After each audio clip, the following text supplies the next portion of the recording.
பெரியாழ்வார் பாடுறச்சேவே மாணிக்கங்கட்டி வைரமிடகட்டி ஆணிப்பொன்னால் செய்த வண்ணச் சிறுதொட்டில் பேணி உனக்கு பெரமன் விடுதந்தான் மாணிக்குரலனே தாலேலோ வையமளந்தானே தாலேலோன்னு யசோத கண்ணனை தொட்டுல போட்டு தாலாட்டு பாடிட்டு இருக்கா. அப்போ ஒத்தொத்தரா எதேதோ கொடுக்க பரிசு பொருள்கள்லாம் கொடுக்கணும் இல்லையா? ரொம்ப ரொம்ப பெரியவாள்லாம் வராளாம். மகாலட்சுமி பரிசோட வரார், இந்திரன் பரிசோட வரார், குபேரன் பரிசோட வரார், வருணன் பரிசோட வரார். இந்த மாதிரி தேவர்கள்லாம் வந்து நிற்கிறச்சே இன்னும் மற்ற பேர் எங்கேன்னு இந்த குழந்தை அழுக ஒலி கேட்கறாப்புல இருக்கான். குழந்தை அழுதுன்னு இருக்காது, இந்திரனையும் தெரியாது குபேரனையும் தெரியாது. ஆனால் இதை அழறத பார்த்தா எப்படி இருக்குன்னா, இந்திரா சந்திரா குபேரா நீங்கள் 3 பேர் மட்டும் வந்தா அப்போ பாக்கி பேர்லாம் வரலையானால், இந்த பிள்ளைக்கு எல்லாரும் வந்து நிற்கணும் போல் இருக்கு. சில குழந்தைகளுக்கு வீட்டில் இருக்கிற எல்லாரும் தன்னை சுற்றியே பார்த்துட்டு இருக்கணும். ஒரு 10 நிமிஷம் அதுகளை பார்க்காத திரும்பினோ ஓன்னு ஒரு சண்டை வைக்கும். எதுக்கும் அழறது, யாராலும் அடிச்சுட்டு அழணும், உத்தரம் அடிச்சிருக்கலாம் மாட்டா, ஒன்றுமே இருக்காது. நம்ம யாரானு கொஞ்சம் பேசின்னு இருந்திருப்போம், அது என்னை விட்டுட்டு நீங்கள் பேசின்னு இருக்கிறதுன்னு. இதுதான் நேர கண்ணனுடைய தன்மை. அவருக்கு யார் எங்கே பார்த்தாலும் பிடிக்காது, தன்னை தான் பார்த்துட்டு இருக்கணும். ஊரில் இருக்கிற குழந்தைக்கெல்லாம் அதை பார்க்கறதுனால ஒன்றும் லாபம் இல்லை. ஆனால் கண்ணனை பார்க்கறதுனாலே பிறக்க வேண்டிய தேவையே இல்லாமல் மோட்சமே அடைகிறோம். அதனால தான் நீ என்ன பார்த்தியான்னு சொல்லி கொண்டு இருக்கிறார். பிறந்தார், பிறந்தவாறும் வளர்ந்தவாறும். அவர் பிறந்தார் என்பதையும் அவர் வளர்ந்தார் என்பதையும் எவன் நினைக்கிறானோ அவன் திரும்ப பிறக்க வேண்டிய தேவையில்லை, ஸ்ரீவைகுண்டத்தையே அடைகிறான்னு ரொம்ப ஆச்சரியமாக சொல்கிறார். அப்போ எத்தனை நேரம் சொன்னாலும் ஜாதோசி தேவ தேவேஷ சங்கசக்கர கதாதர, பிறக்கும்போது தெய்வத்தன்மையோடு பிறந்தார். அப்புறம் வசுதேவர் பிரார்த்திக்கிறார், நீ தெய்வ குழந்தைன்னு தெரிஞ்சால் வம்பே வேண்டாம், கம்சன் உடனே கத்திய தூக்கின்னு வந்துடுவோம். அவன் காத்துட்டு இருக்கானே 8வது கர்ப்பம் எங்கேன்னுட்டு, அதுவன் நீதான் நாராயணன்னு தெரிஞ்சா அவன் வெறுமை விடுவனா? கண்டிப்பாக சண்டைக்கு வந்துடும், உன்னை மறைத்துக்கொள்னு அவர் கேட்கிறார். சட்டுன்னு கண்ணன் சங்கு சக்கரங்களை மறைச்சுனுடுறார். அந்த தெய்வத்தன்மையோடு இருந்த ஆபரணங்கள் அடையாளத்தெல்லாம் மறைச்சுட்டார். சங்கு சக்கரம் இல்லை, 32 பல்லு இருந்ததுங்கிறார் தேசிகன். கோபால விம்சத்தியில் பாடுறார், யாதவாபியுதயத்தில் பாடுறார். அவதரிக்கும் போதே 32 பல்லோட பிறந்தாராம். ஆருக்கு சுவாமி இருக்கும்?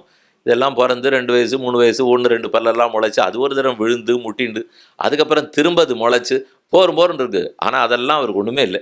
பிறந்தன்னைக்கு சந்திரன், ஆகாசத்தில் இருக்கிற சந்திரன் 32 சந்திரன் எடுக்கணுமா? அவர் இருக்கிறதே ஒத்தர்.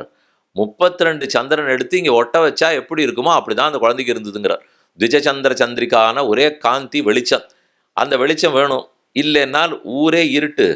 ராத்திரி பிறந்திருக்கார், சிறைச்சாலை இருட்டு, இவரும் கருப்பு, இவர் எப்படி தெரிவார் இருக்காருன்னு. கொஞ்சமாவது எங்கேயான வெளுப்பு இருந்தது வெளிச்சம் இருந்ததுன்னா யாருன்னு பார்க்கலாம். வெளியிலையோ இருட்டா இருக்கு, சிறையோ இருட்டா இருக்கு, இவரும் இருட்டா இருக்கார், ராத்திரி வேளையா இருக்கு, விளக்கு இல்லை. அப்போ தெரியணுமேனால் நானும் இந்த பூலோகத்தில் பிறந்தேன்னு அவருக்கு ரொம்ப ஆனந்தமா. இது வரைக்கும் அப்பா அம்மாவே இல்லையோ, அதான் அவருக்கு பெருமை. தாய் தந்தையர்கள் இல்லாதவர், தான் அத்தனை பேருக்கும் தாயும் தந்தையும், ஆனால் தனக்கொரு காரணம் இல்லாதவன். நிஷ்காரணாய அகில காரணாய அத்புத காரணாயன்னு புராணங்கள் சொல்லும். அப்போ இவ்வளவு தூரம் அவருக்கு காரணமே இல்லைங்கிற பெருமை இருக்கிறச்சே, எனக்கு ஒரு அப்பாவே இல்லை அம்மாவே இல்லை, எல்லாம் என்னை பார்த்து தான் தோன்றிங்கிறான். ஒரு பெருமாள் இருக்கார், அந்த பேரில் கரூரை தாண்டி போனினால் தான் தோன்றி மலைங்கிற இடத்துல அவரே இருக்கார். ஸ்வயம்பூன்னு சொல்ல மாட்டோமா? தான் தோன்றினார்னா அப்பா அம்மா இல்லைன்னு அர்த்தம். இது கண்ணனுக்கு ரொம்ப நாளாக வருத்தமா. நமக்கும் ஒரு அப்பா அம்மா வேணும், நமக்கும் பேர் சொல்லிக்கணும், நான் இன்னாருக்கு பிள்ளைன்னு சொல்லிக்கணும், அதை நினச்சிட்டே இருந்தார். இப்போ அது கிடச்சிருத்தோ இல்லையோ. வசுதேவர் தேவகி தாயும் தந்தையும்னால் ரொம்ப சந்தோஷமா, அந்த சந்தோஷத்தினால வாயை திறந்து பளிர்னு சிரிச்சாராம். அந்த சிரிப்பின் ஒளியில் தான் வசுதேவர் இவரை பார்த்தாருங்கிறார். இல்லைன்னா பார்க்கறதுக்கு வேற வெளிச்சமே இல்லையே. வெளிச்சத்தையும் தானே போட்டுண்டாராம், தன்னையும் தானே காட்டினாராம். அந்த வெளிச்சமாகவும் இருந்து தான் இருளன்ன மாமேனியனாக இருந்தும் ஆனாலும் அதை பார்த்து ஆச்சரியமா ஜாதோசி தேவதேவேஷ சங்கசக்கர கதாதர நீ பிறந்தாய் என்று பிறந்தவர் தன்னை தானே மறைத்து கொண்டார். மறைச்சின்ற அப்புறம்தான் வசுதேவர் இங்கேயே நாங்கள் எழுந்துள்ள பண்ணிட்டு போனார். இது இத்தனை சரித்திரத்தையும் சொல்லக்கூடியது முக்கியமான ஒரு ஸ்லோகம், ஏக ஸ்லோகி. அந்த ஒரே ஸ்லோகம் என்ன சொல்றதுன்னு பார்ப்போம். ஆதவ் தேவகி தேவி கர்ப்ப ஜனனம் கோபி கிருஹே வர்தனம் மாயாபூதன ஜீவிதாபஹரணம் கோவர்தனோத்தாரணம் கம்சச்சேதன கௌரவாதி ஹனனம் குந்தி சுதாபாலனம் சைத்தது பாகவதம் புராண கதிதம் ஸ்ரீகிருஷ்ண லீலாமிருதம். ஸ்ரீ கண்ணனுடைய லீலை விளையாட்டாகிற அமுதம். நேத்திக்கு நம்ம பார்க்கச்சே ராமனுடைய நன்னடத்தைன்னு பார்த்தோம். இன்னைக்கு சொல்லச்சே கண்ணனுடைய விளையாட்டு லீலாமிருதம்னு பார்க்க போகிறோம். நன்னடத்தைன்னு சொன்ன உடனே காலை வீசி நடப்பார் போல் இருக்குன்னு நினச்சிட வேண்டாம். அதுவும் நல்ல நடத்தை தான். ராமன் நடந்தது உண்மை. அயோத்தியிலேருந்து லங்கை வரைக்கும் நடந்தா என்ன வெறுமையா? அதனால நன்னடத்தைன்னா நல்லா நடக்கிற சாமர்த்தியம் இருக்கு. ஆனால் இங்கே நன்னடத்தைன்னா அது அர்த்தம் இல்லை. 12வது வரைக்கும் இந்த பள்ளிக்கூடத்தில் படிச்சுட்டு விட்டுட்டு கல்லூரிக்கு போகிறானோ இல்லையோ, அப்போ நன்னடத்தை சான்றிதழ் அப்படின்னு ஒன்று கொடுப்பா. அப்போ என்ன வேகமாக நடக்கிறவன்னு அர்த்தமா? அப்படி இல்லை. நன்னடத்தைன்னா நல்ல பண்பாளர், நல்ல குணசாலி. அதை போல ராமனுக்கு இருக்கிற குணங்கள் என்னன்னு நேத்திக்கு பார்த்துட்டோம். இன்னைக்கு கண்ணனுக்கு இருக்கிற குணங்கள் என்னன்னு தானே பார்க்கணும். கண்ணனுக்கு இருக்கிற தோஷங்கள் என்னன்னு பார்க்க போகிறோம். நேத்திக்கு ராமனுக்கு இருக்கிற குணங்களை சொன்னேன், இன்னைக்கு கண்ணனுக்கு இருக்கிற தோஷங்களை சொல்கிறேன். ஆனால் நம்ம ஆச்சாரியர்கள் எழுதும்போது அவன் குணத்தால் வென்றான், இவன் தோஷத்தால் வென்றான். வெற்றிக்கு குறைவில்லை. அவன் குணத்தாலும் வெல்வார், இவர் தோஷத்தாலும் வெல்லுவார். குணத்தால் வெல்லுவது எளிது, நியாயம். தோஷத்தாலேயே ஒருத்தர் வென்றிருக்கிறார்னால் அதுதான் நினைச்சே பார்க்க முடியாத ஆச்சரியம். அதனால தான் வியப்பு வியப்பு மாயன்னு சொல்கிறார்கள். அந்த மாயன் எப்படி பிறந்தார்னு சொல்ல ஆரம்பித்தேன். ஸ்ரீவைகுண்டத்தில் பெருமாள் எழுந்துள்ளி இருக்கிறார். தேவர்கள் எல்லாரும் காரிய வைகுண்டத்தில் போய் பிரார்த்திக்கிறார். திருப்பார்கடலில் கேட்டு அவர் அங்கேருந்து பிறக்கணும் இல்லையோ, எப்போ போகலாம்னு யோசிச்சுட்டு இருக்காராம். வேண்டி தேவர் இறக்க வந்து பிறந்ததும் ஆதியம் சோதி உருவை அங்கு வைத்து இங்கு பிறந்த வேத முதல்வனை பாடி வீதிகள் தோறும் துள்ளாதார் நம்மாழ்வார் பாடுறார். ஆதி அம்சோதி உருவை அங்கு வைத்து, அங்க தன்னுடைய தெய்தீப்பியமான உருவத்தை வச்சுட்டார். இங்கு பிறந்த அந்த உருவத்தின் ஒன்றாகத்தான் இங்கேயும் வந்து பிறக்கிறார். ஆதியஞ்சோதி உருவை அங்கு வைத்தார், இங்கு பிறந்தார். ஆனா இங்க இருக்கிற சரீரத்தை, இங்க இருக்கிற உருவத்தை பார்க்கச்சே என்ன நினைச்சுப்போம்? நம்மை போல் மனிதன் நினைப்போம். அங்கிற வைகுந்தத்தில் இருக்கிற அமர்ந்திருக்கிற திருக்கோலத்தில் பார்த்தால் பரம்பொருள்னு நம்புவோம். அந்த பரம்பொருள் தான் இந்த பாமரன், இந்த பாமரன் தான் அந்த பரம்பொருள். வித்தியாசமே இல்லை. இதைத்தான் வேதாந்த தேசிகன் சாதிக்கும் போது வந்தே பிருந்தாவனச்சரம் வல்லவி ஜனவல்லபம் ஜெயந்தி சம்பவம் தாம வைஜயந்தி விபூஷணம் விரஜயோஷி தபாங்க வேதனீயம் மதுராபாக்யம் அனன்ய போக்யமீடே விரஜயோஷி தபாங்க வேதனீயம். கோகுலத்து பெண்டிர்கள்லாம் கண்ணால் அடிச்சா அந்த அடியை வாங்கிறதுக்காக பிறந்தாருங்கிறார். யாரு?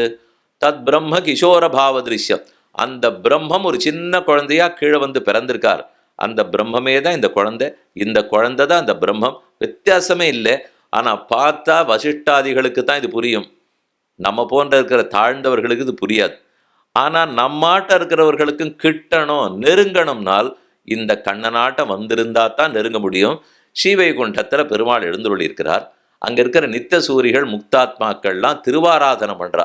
தூபஹாரத்தி, தீபஹாரத்தி, துளசி அர்ச்சனம், புஷ்பார்ச்சனம், ஸ்லோகங்கள், நைவேத்தியம் ரிஷ்யா நடக்கும் இல்லையா? ஒவ்வொன்றா நடந்துட்டுருக்கு. அப்போ தூபக்கால் போட்டு, தூபத்துக்குன்னு ஒரு கால் இருக்கும், சாம்பிராணிக்கு தணல் இருக்கணும், அதில் சாம்பிராணி புகை போடணும். அந்த புகை நேர பெருமாள் முகத்தில் பட்டுவிடாமல் கொஞ்சம் தள்ளி தள்ளி வச்சு, பட்டா சின்ன குழந்தையோ இல்லையோ, அதனால் திக்கு முக்காடி போயிடுவோம். ரொம்ப சின்ன குழந்தைக்கு குளிப்பாட்டுறதுனாலே அதை குப்புரை காலை நீட்டிக்கணும், குப்புரை போடணும், அது மூக்கை பிடிச்சி தூக்கிக்கணும், அதுக்கப்புறம் தலையில் ஜலத்தை கொட்டணும், அது புறகேறாமல் இருக்கணும், அதுக்கப்புறம் அதுக்கு துவட்டி விடணும், அதுக்கு தூபம் போடணும். தூபம் போடுறேன்னு பேர் வச்சுட்டு தூபத்தோட கொண்டு வந்து மூக்கில் முட்டினா அது சின்ன குழந்தை அது என்ன பண்ணும்?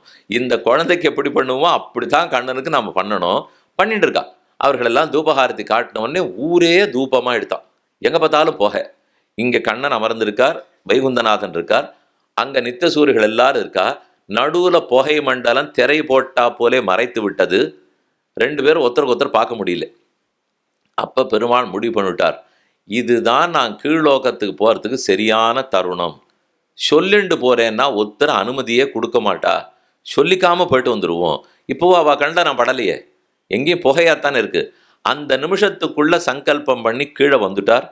மதுரையில் அவதரித்தார், கோகுலத்தில் வளர்ந்தார், கோவர்தனத்துக்கு போனார், குருக்ஷேத்திரத்துக்கு போய் யுத்தத்தை முடித்தார், துவாரகையில் போய் நாட்டாண்டார். 120 வருஷம் முடிஞ்சு போச்சு. முடிஞ்சு போன பிற்பாடு விறுவிறுன்னு திரும்ப ஸ்ரீவைகுண்டத்துக்கு போயிட்டார். அதே சிங்காதனத்தில் போய் அமர்ந்துட்டார். இதுக்குள்ள அவ முழிச்சுட்டு பார்த்துருக்க மாட்டாளோ? 125 வருஷம் ஓடி போச்சு. என்னால் நம்ம ஊருக்கு 125 வருஷம் நாள் வைகுண்டத்தில் நிமிஷம் கூட நகராது. இந்த லோகத்துக்கு தேவேந்திரன் லோகத்துக்கே கணக்கு வேற. நம்ம ஊர்ல கணக்குக்கு ஒரு வருஷம் ஓடித்தினால் இந்திர லோகத்துல ஒரு நாள் ஓடும். நமக்கு 6 மாசம் உத்தராயணம், 6 மாசம் தட்சிணாயணம். இப்போ இது வசந்த ருத்துவில் இருக்கோமா, சித்திரை முடிஞ்சு வைகாசி பிறந்துடுத்தோ இல்லையோ, இந்த 6 மாசமுமே தை மாசத்துல இருந்து தை, மாசி, பங்குனி, சித்திரை, வைகாசி, ஆனி, இந்த 6 உத்தராயணம். நமக்கு இந்த 6 மாசம் உத்தராயணத்தின் போது தேவர்களுக்கு ஒரு பகல், கார்த்தால் 6லேருந்து சாயங்காலம் 6.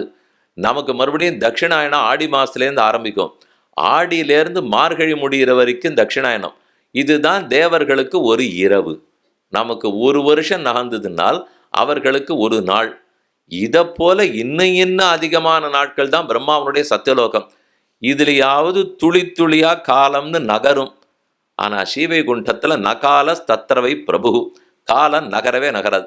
எப்போதா இருந்தாலும் அதே திருவாராதனை நடந்துட்டே இருக்குமா. இவர் முடிச்சுட்டு திரும்ப போய் தன் ஆசனத்தில் உட்காண்டார். அப்பவும் அந்த ஊர்ல என்ன தெரியுமோ நடந்துருந்தது? அதே தூபஹாரதி. முதல்ல ரொம்ப நாள் எடுத்து 125 வருஷமா நாள், 125 வருஷம் நிமிஷம் முள்ளு வினாடி முள்ளுங்கிறதெல்லாம் நமக்குன்னா தெரிஞ்சது. அங்க காலமே நகராது, ஆராதனை நடந்துட்டே இருந்து தான் திரும்பி போய் பெருமாள் உட்காந்துட்டார். ஆரோ ஒருத்தர் கண்டுபிடிச்சிட்டார், இவர் இதுக்கு நடுவில் எங்கேயோ போயிட்டு வந்திருக்கார்.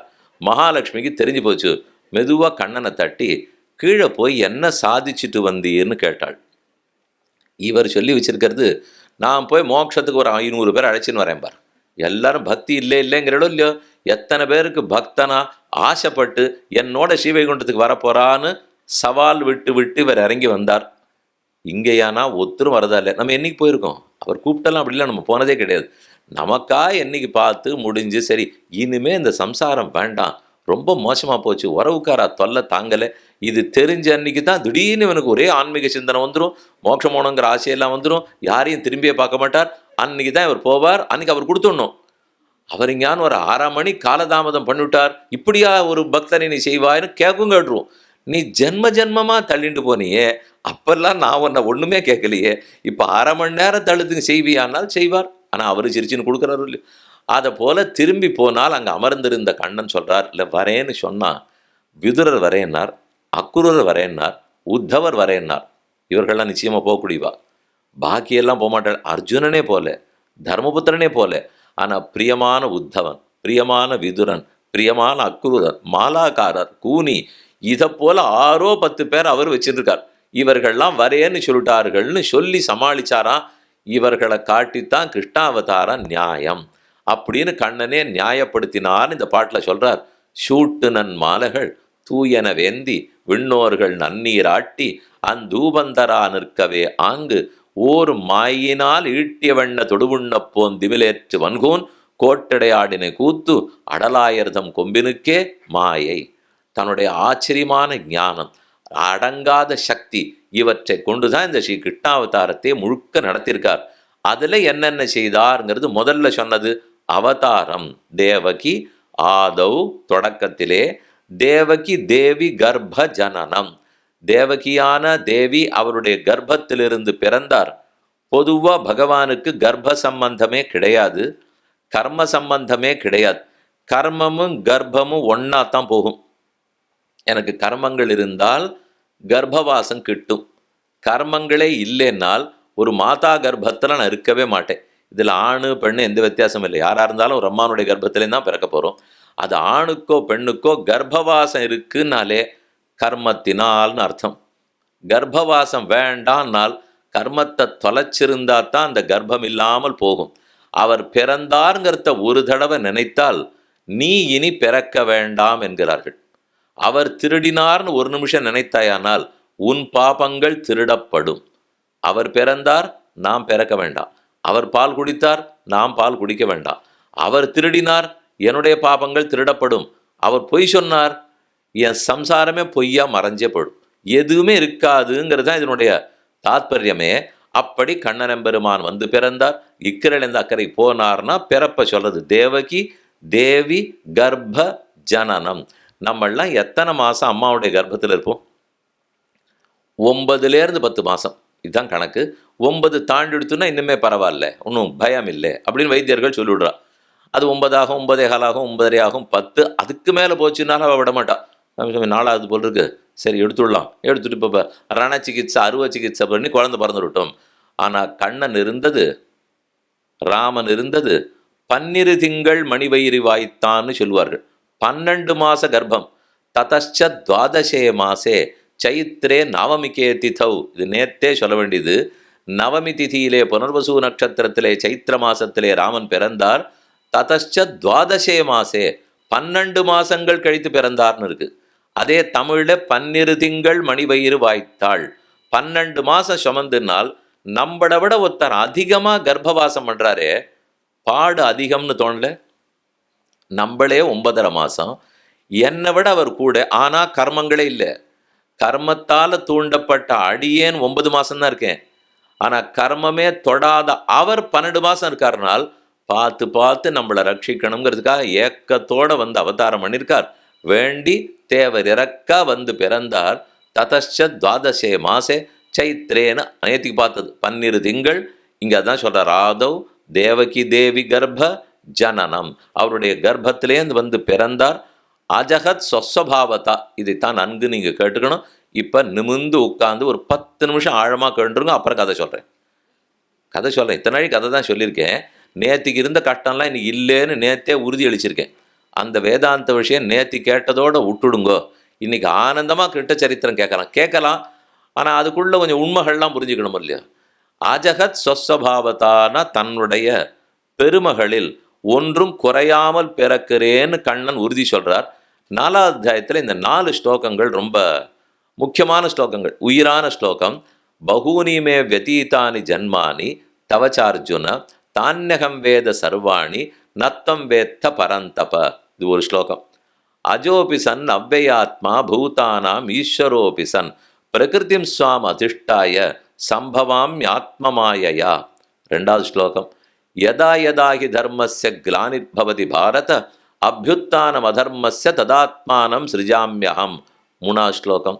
பரித்ராணாய சாதுனாம் விநாசாய துஷ்கிருதம் தர்ம சம்ஸ்தாபனார்த்தாய சம்பவாமி யுகே யுகே. 4வது ஸ்லோகம். இந்த 4ஐ யார் தெரிஞ்சுட்டு ஒழுங்காக கடைப்பிடிக்கிறானோ அவன் ஜன்ம கர்மச்ச மே திவ்யம், என் திவ்யமான ஜென்மா திவ்யமான கர்மா இதை உணர்ந்தவன் திரும்ப பிறக்க மாட்டான். இது கடைசி ஸ்லோகம். இதில் தான் தான் எப்படி பிறக்கிறேன், ஏன் பிறக்கிறேன், எதுக்காக பிறக்கிறேன், என்ன விதமான திருமேனியோடு பிறக்கிறேன், இத்தனையும் இதில் சொல்கிறார். அதில் அவர் சொல்லிட்டு இருக்கிறது, நான் பிறவாதவனாக இருந்து கொண்டே பிறக்கிறேன்கிறார். இதுதான் சற்று வேதாந்தத்துக்கு இருக்கிற குழப்பம். அஜாயமானஹா, பிறக்கவே மாட்டார். பகுதா விஜாயத்தே, பல பிறவி எடுக்கிறார்ங்கிறது. இப்போ கண்ணன் பிறக்கிறார் 4 மத்ஸ்ய கூர்ம வராக நரசிம்ம வாமன பார்கவராம, அதான் பரசுராமர், ஸ்ரீராமாவதாரம், பலராமாவதாரம், கிருஷ்ணாவதாரம், கடைசியாக கல்கி அவதாரம். இனிமேல் ஒரு நாள் பிறக்க போகிறார். எப்போ இருக்கும் சுவாமி? இதான கிட்டக்க இருக்குமா? ஒரு 10-15 நாளில் வந்துடுவாரா? திடீர்னு ஒரு படம் எடுப்பா, இத்தனாம் தேதின்னு போடுவா. அது என்னதுன்னா அன்னியோட உலகம் முடிஞ்சு போயிட போகிறது. உலகமே முடிஞ்சு போயிடும்னு சொல்கிறாளே, நிஜமாக போகுமானால் நிஜமாக என்னைக்கு போகுங்கிறதெல்லாம் காலக்கணக்கெல்லாம் சொல்லியிருக்கா. வேணும்னா தாராளமாக படிச்சுக்கலாம். அன்னி வரைக்கும் காத்துட்டு இருக்க வேண்டியதான்னு வச்சுக்கோ. ஏன் சொல்கிறேன், இப்போ நம்ம கலியுகம் தொடங்கி 5127 வருஷம் முடிஞ்சு போச்சு. கலியுகம் தொடங்கி 5000 நாடி ஏன் சொல்லிட்டு இருக்கிறதெல்லாம் இந்த 2026க்கு சம்மந்தமே இல்லை. கலியுக தொடக்கத்துலேன்னு சொல்லிட்டு இருக்கேன். 5127. பரவாயில்ல, இத்தனை வருஷம் முடிஞ்சு போச்சு. இன்னொரு 10-15 வருஷத்தில் முடிஞ்சிருமானால் அப்போ சின்ன பிள்ளைகள்லாம் என்ன பண்ணுவா? இதே நமக்காச்சு 80ங்கிறதுக்காக திடீர்னு உலகம் முடிய போகிறது ஆரம்பித்தா அப்போ சின்னவாள்லாம் என்ன பண்ணுவா? சின்னவாள்னா பிறக்க போகிறவாள்லாம் என்ன பண்ணுவா? அப்படிலாம் சட்டுன்னெலாம் முடிஞ்சிடாது. 4,32,000 வருஷம் ஓடணும். மொத்தம் 4,32,000 வருஷம் ஆனால் அதுதான் கலியினுடைய கடைசி. ஆனால் அந்த கலி கடைசிக்கு முன்னாடி சந்தின்னு ஒரு காலம் வரும். சந்திங்கிறது சேர்க்கை. இப்போ நம்ம சந்தியா காலம் எது? பகல் பொழுதும் இரவு பொழுதும் சேர்ற காலத்தை தானே சந்தின்னு சம்ஸ்கிருதம், அந்தின்னு தமிழ். அந்தி பொழுதுன்னு தமிழில் சொல்ல போகிறோம். சந்தியா காலம்ங்கிறது சம்ஸ்கிருதத்தில் சொல்லுவோம். இதே பிராத்த சந்தியா சாயம் சந்தியான்னு 2. பிராத்த சந்தியானால் இரவும் பகலும் சேர்ற நேரம். சாயம் சந்தியானால் பகலும் இரவும் சேர்ற நேரம். இது ஒரு நாளைக்கு. இதை போல மாசங்கள் சேரும், வருஷங்கள் சேரும், யுகமே சேரும். கலியுகத்தினுடைய கடைசி நேரம் கிருத்தயுகத்தினுடைய முதல் நேரம். இதை தான் சந்தியானுவா. கலியுகத்தினுடைய உத்தர சந்தி, கிருத்தயுகத்தினுடைய பூர்வ சந்தி.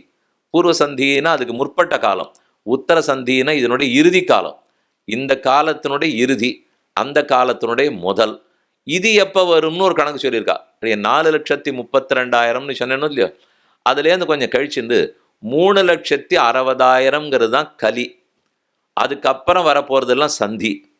இதை போல கிருத்த யுகம் இன்னும் பெரிய யுகம், நம்ம யுகத்தாட்டம் 4 மடங்கு பெரிய யுகம்.